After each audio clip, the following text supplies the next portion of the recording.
February was packed. We got the winners of Ancestries of the Timescape, a Magical Crows update, MCDM makes a new hire, updated Crack the Sun release schedule, the Vampire class from Triglav is finally out, and It's Complicated and Look Out have funded. We also learned how easy it is to hack someone's YouTube account and take over their podcast. I'm Cameron Baker, and this is Goblin Points.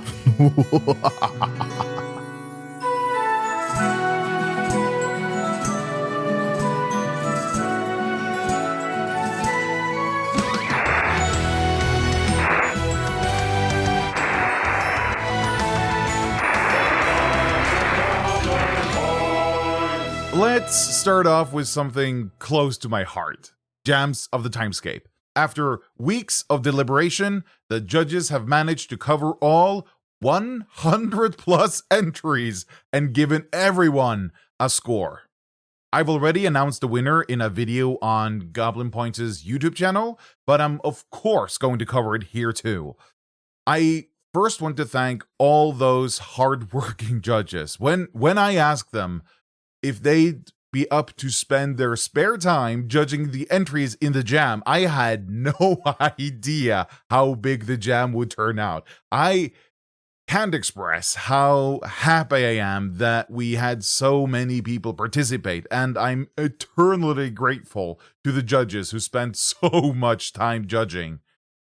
It's also fantastic to see so many people being encouraged to publish their creations for the first time.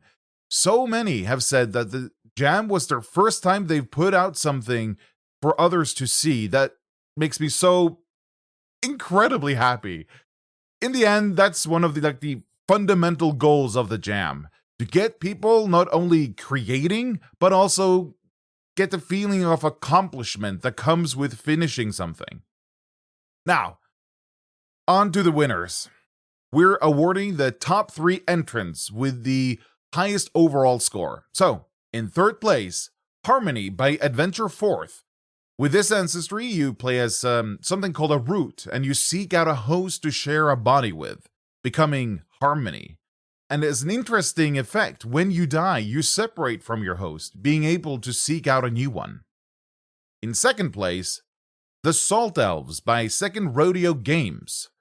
They used to be sea elves, but then the seas of their homeland Marist dried out in the Great Catastrophe. They had to adapt to survive. The Salt Elves have a cool purchasable trait that grants them temporary stamina when they respite, given they have recoveries left when they start the respite. The 2 runner-ups each received a copy of The Scions of Blood and Shadows, the Vampire class product from Triglav Games, the sponsors of this jam. In addition to the Vampire class and its 5 subclasses, there's also a Vampire Ancestry, treasures, titles, perks, and even more. It's big.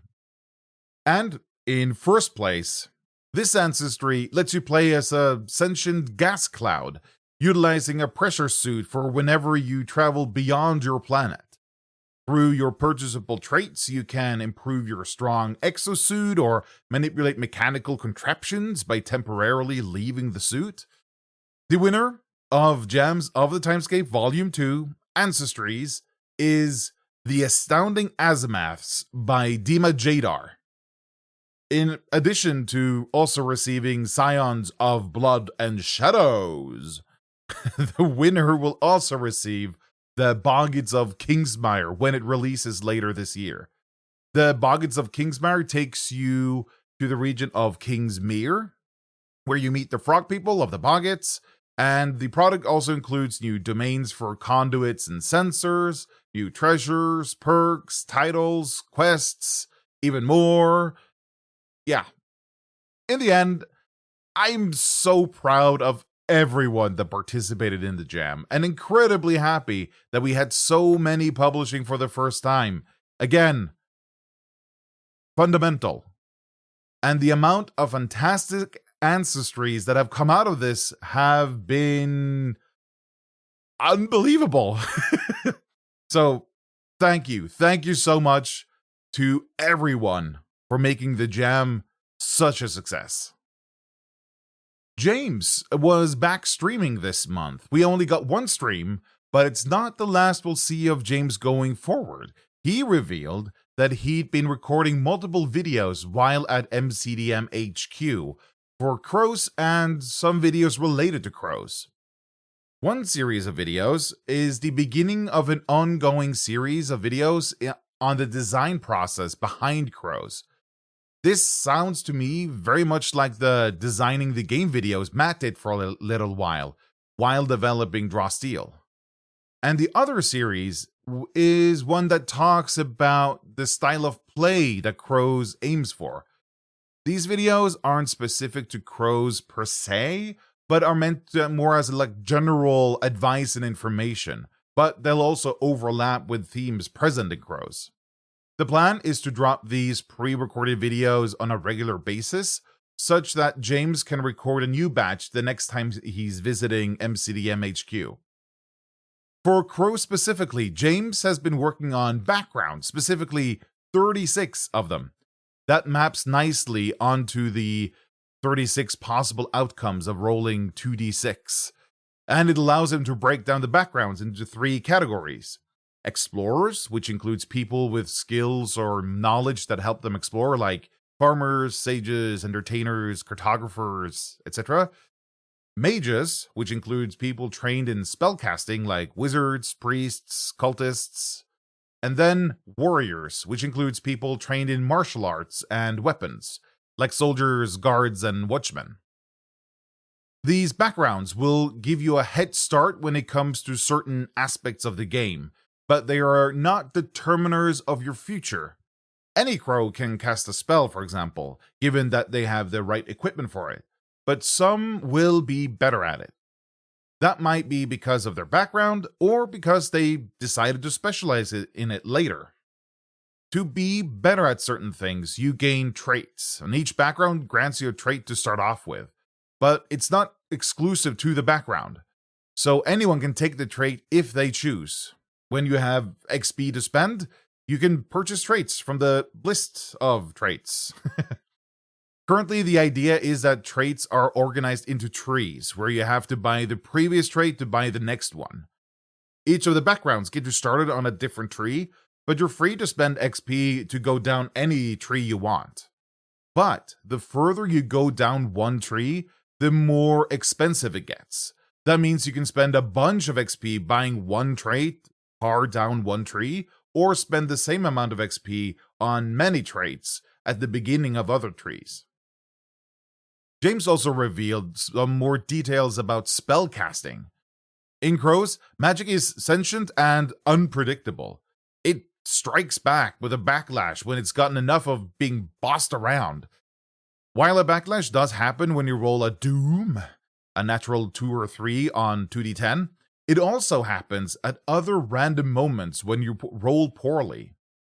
Whenever a tier 1 result is rolled for spellcasting, the ref, the director or game master, rolls 1d6 and adds the rank of the spell. The more powerful the spell, the higher the rank, and adds that number to a chaos count. When the chaos count reaches 13, a backlash occurs. The backlash is determined by rolling a 1d100 on a huge table, and the table includes results like the ref randomly chooses a coin, gem, or other treasury that you carry, it melts, or fire erupts from your body. You and each creature within 2 squares of you take fire damage equal to 1d6 plus your highest skill bonus. Or your head transforms into a donkey's head. You can't speak, only bray at a loud volume. You can make a save at the end of each dungeon turn. On a success, your head transforms back to normal. Should your crow end up dying, the intention is for you to roll up a new crow and get right back into playing. The equipment of your previous crow might still be available to loot, and when you get back to town, you establish a grave for the fallen crow. By praying at that grave, you can receive a blessing that'll help your crow in their coming dungeon delve. There is some interesting stuff in here, and you have to remember that this is all subject to change. Crows is not near being finished, but I'm really looking forward to see how this all turns out in the future. Matt's been talking about hiring someone to run Draw Steel now that James has moved on to Crows. And in late February, Paul Hughes introduced himself on the MCDM Patreon as that new hire. Paul talked a bit about the stuff he wants to bring to Draw Steel and the ideas he has for the game. And he shared some future plans and schedule for Draw Steel now that we're 2 months out from the crowdfunder and all the production has begun in earnest. Paul has worked a lot with MCDM already. He's credited in both the core rulebooks and is also credited as a designer in Flea Mortals. Outside of MCDM, he has a well-known blog called Blog of Holding, and he's behind the Monsters Menagerie books. One of the things that Paul mentions in the introductory post is actually the idea of a second monster book. Now that they've got all the regular monsters out of the way, they can really go wild.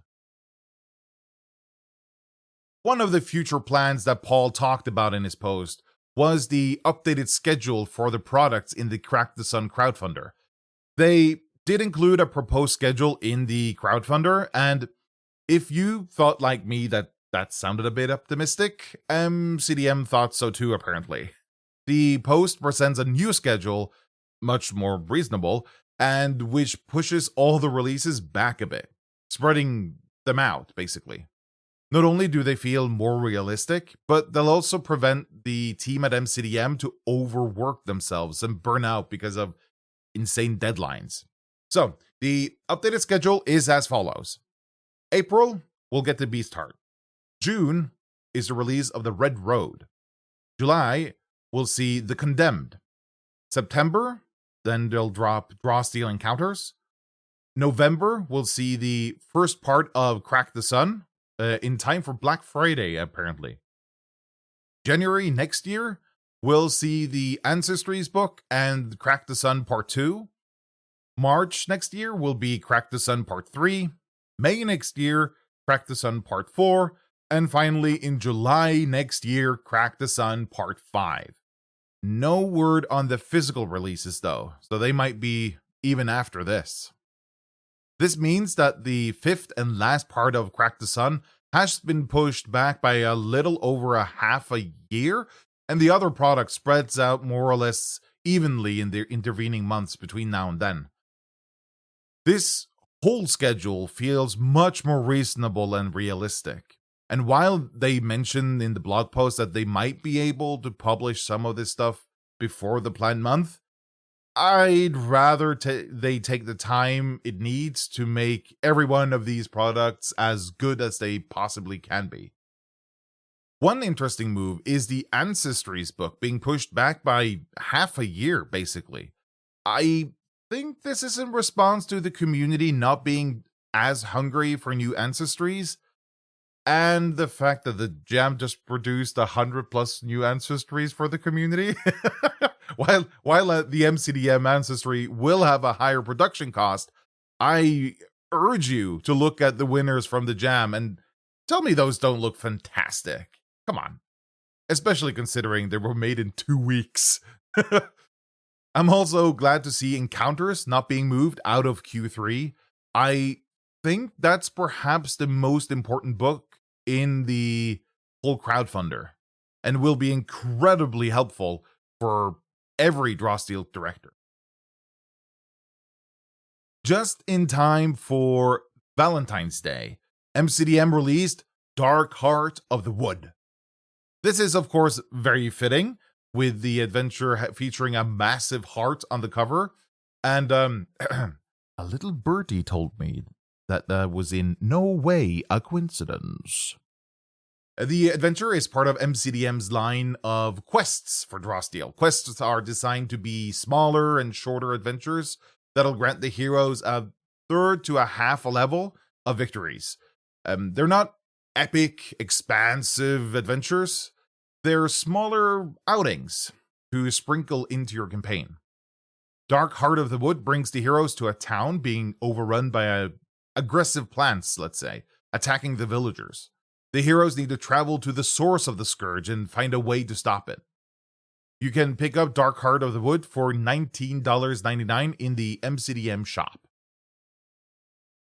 I want to mention the Codex in here, actually. It's been in semi-public alpha for a year, in patron testing since November, and because of the progress being made in its development, MCDM is considering putting it into early release soon. Soon, in this case, being the end of March or beginning of April. We don't know all the details about what that means yet, but it sounds like they want to put it into the early access program on Steam. That would mean that anyone can purchase and download the Codex. That'll also mark the end of the Patron program to get free Steam keys to download the Codex, and the beginning of people having to buy access to the Codex. And in that case, it's important to remember, every player who wants to use the Codex needs to buy access, not just the director, every player. But if you've bought the core rules, heroes, for example, you've already bought access to the Codex. It does not matter how you bought the book, through patron membership, through the crowdfunder, MCDM shop, physical, or somewhere else. As long as you bought the book new, digital or physical, you've bought access to the Codex.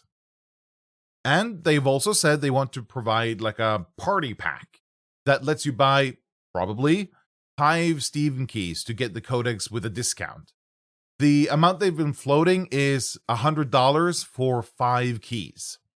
I suspect we will know more about this at the end of March. It has been 10 months since it funded, but now it's finally here. The Scions of Blood and Shadows is out. If you backed or pre-ordered the vampire class, you should have received an email by now with the materials. And if you didn't get in early, you can now pick it up from Triglav Games' newly launched shop.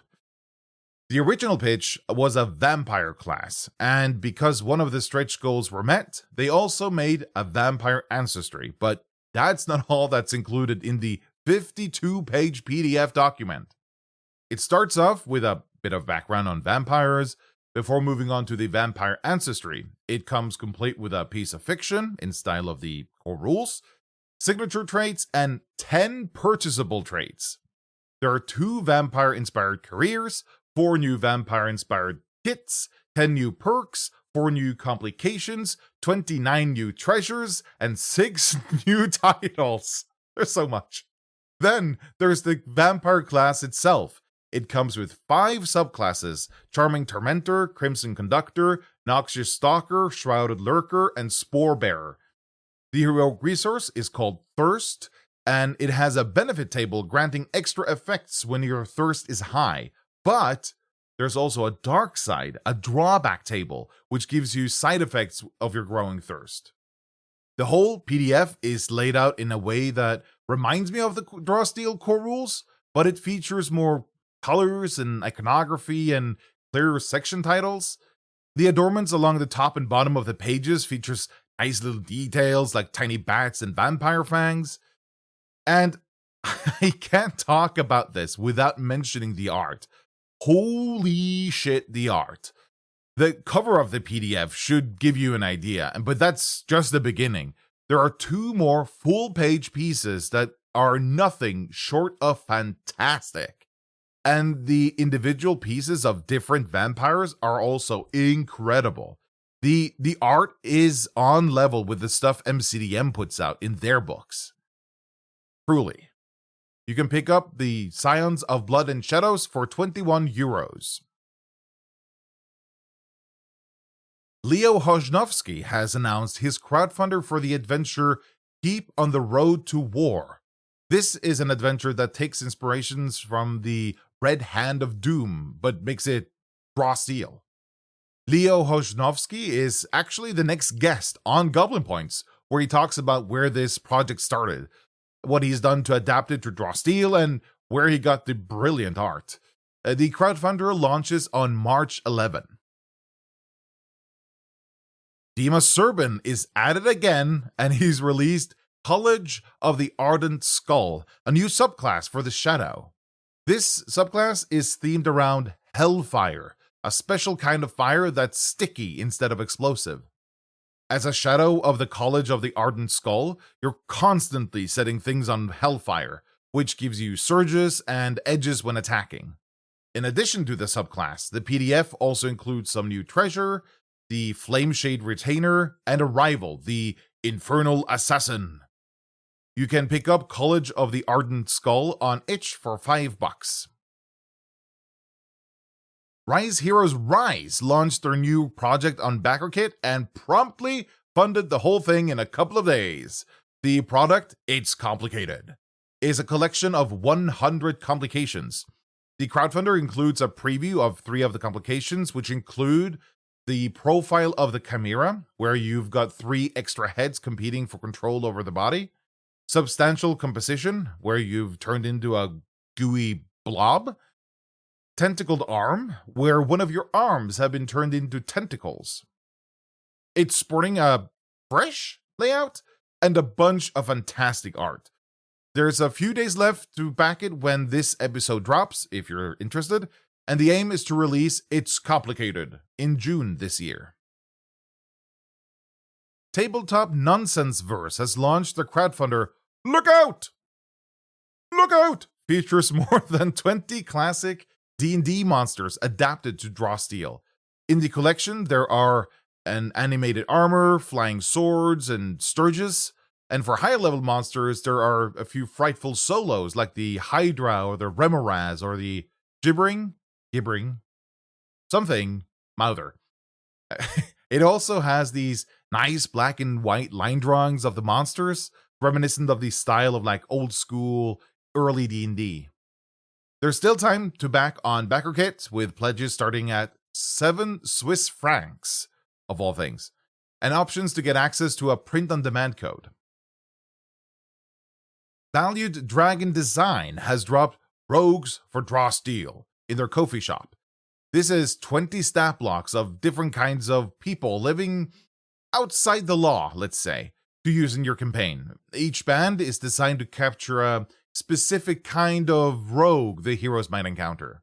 So the criminals are 7 stat blocks of criminals you might encounter in a sufficiently large city, complete with monsters like Alley Rat and Gutter Snipe. The bandits are 7 stat blocks of bandits that are to be found on the outskirts of civilized living, featuring classics such as Ruffian, Brigand, and Highwayman. And pirates is 6 stat blocks of seafaring pirates ready to board the ship of those crossing open water, featuring deckhands and a pirate captain. All the bands comes with a nice selection of roles across levels 1 through 3, and they each feature a level 3 solo to lead the unlawful bunch of characters. You can pick up Rogues for Draw Steel for pay what you want on Ko-fi. Crossbreeze Games has released 50 Timescape Complications. This is a collection of 50 Timescape and sci-fi themed complications. The PDF comes with a nice rollable table, of course, and some great complications. A great one from the preview is Faulty Jetpack.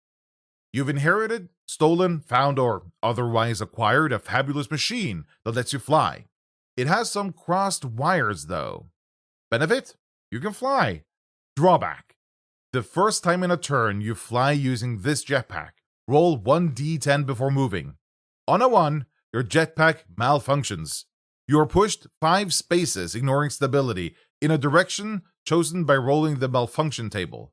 And this malfunction table then pushes you in any ordinal direction, including up and down.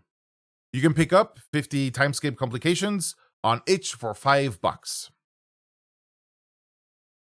And now, at the end, some highlights from the community. AlphaStream, aka Teos Abadia, aka Lead on Crack the Sun, has released a video to help you learn Draw Steel in 5 rooms. The new update of the Draw Steel system for Foundry VTT, featuring updated styles for the journal by Metamorphic Studios. The new actual play series from Rise Heroes Rise, featuring a pirate crew of captains hunting on Old Menace. The 4th entry in How to Draw Steel by the Dice Society, where he covers how to do combat in Draw Steel. and the patron-exclusive content for February from Triglav Games featuring the Serpent Folk and a bunch of design notes. It always surprises me how much is happening every month. I sit down to write this script, and I always think, much hasn't happened this month. Then I end up writing like 3,000 words plus. Makes me wonder when I'm no longer able to fit everything I want to into these episodes. For the third month in a row, I will once again do a live stream within a week of this episode dropping. I'll have a look at the creations from the community, browse through them, and talk a bit about the brilliant designs that I find in them. Subscribe to Goblin Points on YouTube to get notified when it's happening. If you want to be featured on Goblin Points, or know of someone else who should be, leave a comment on YouTube or Spotify, or send me an email on tips@goblinpoints.com. Links to everything, including this script, can be found in the show notes and on goblinpoints.com. You can support my work by becoming a patron member. Paying members get to submit questions to my upcoming guests here on Goblin Points. You also get access to premium features on Stall. Stall is a digital toolset for playing and running Draw Steel. Digital hero sheets, encounter builder, monster lookup, the complete rules text, and more. Such as the Stall Supplement Index, a comprehensive list of all supplements being published for Draw Steel in one convenient place. Visit stall.app, STAWL.app. Next episode is on the 15th. I'm interviewing Patrolling the Mojave, aka Leo Hojnovsky, the writer of Keep on the Road to War, an adaptation of the first section of The Red Hand of Doom for Draw Steel. See you next time. Snackis.